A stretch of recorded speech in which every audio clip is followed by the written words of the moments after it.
Alright, this is for Ag Wild, because I watched his video on missing clutch spring for his round fender 110. Now this isn't a round fender, but this is a 110. It's a later model. This is 72 to be exact. 10 horse engine. I think his has I know his has the 8 horse Kohler. His is a lot quieter. But his got the rare skinny tires, which I really like those. But what he was asking about is the clutch mechanism for this. And if there's a spring. Which, on mine, I don't know what they changed in the years.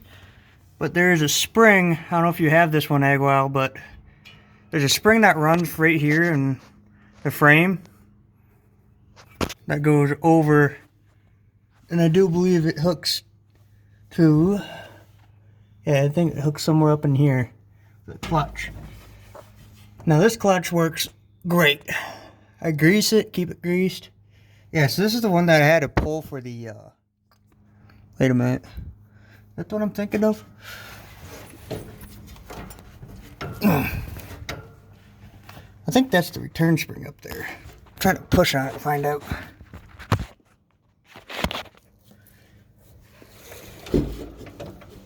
Yeah, so that's the return spring.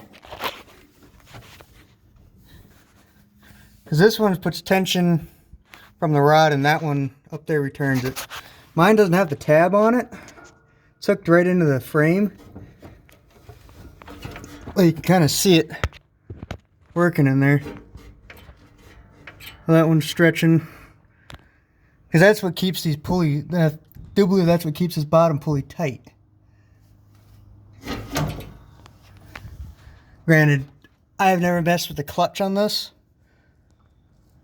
I don't know a whole lot on the clutch. I'm just trying to help a guy out here, so. Of course, mine's got the 23 by 10 and a half. And 10 and a half inch wide rim. 23 inch tall tire, so. Yeah. Yeah, that's the return spring for that pulley. See if I pull on the belt. Goes for this pulley, which is the one that you had, which was wobbling. Which would mean there's a bad bearing in it. Which, that's not hard to replace. I don't believe I never had this part. These are all original components on this one. Now my variator is slipping. It's not delivering the power. It's just not screeching the belt, but I can tell there's a lack of power. So I am going to have to do the belt on this. The belts, I will be filming that. I won't be doing it right away because I got some bigger irons on the fire. But of course you have the mower deck under yours, so that doesn't apply to this. I still have the bar from the winter. I need to get that out of here.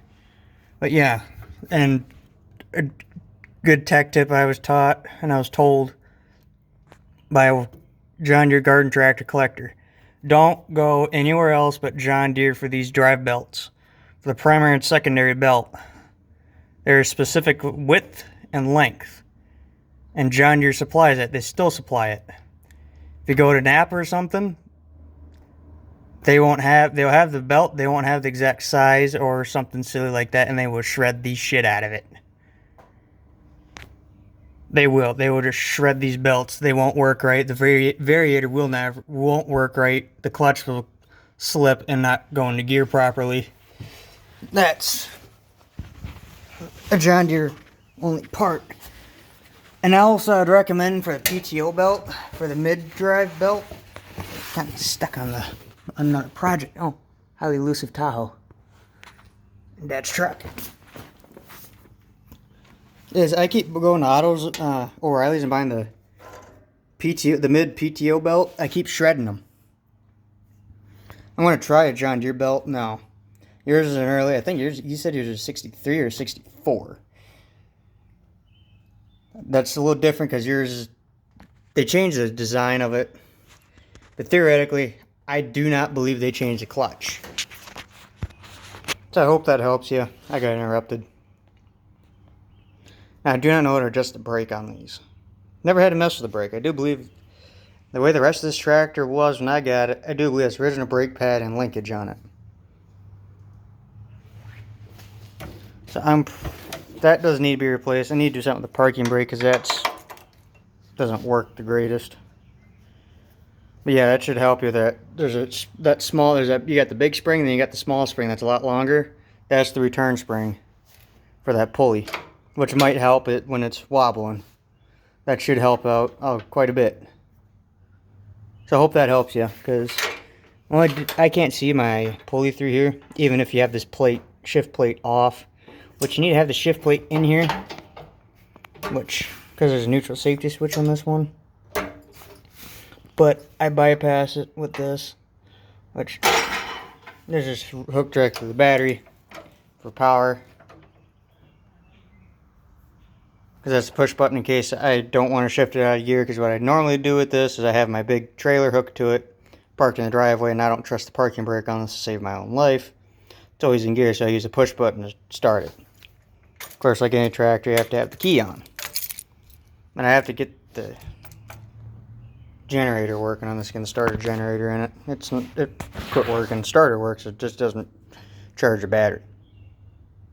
Well, yeah, I hope that helps with that. With the spring and the pulley system. Go to John Deere, get those belts. Don't go anywhere else because they're an oddball. I don't know what's special about them, but there's something special about the belt. I just hope that helps you, man. Have any more questions, don't be afraid to get a hold of me. Oh, new edition. I'll get in that in another video.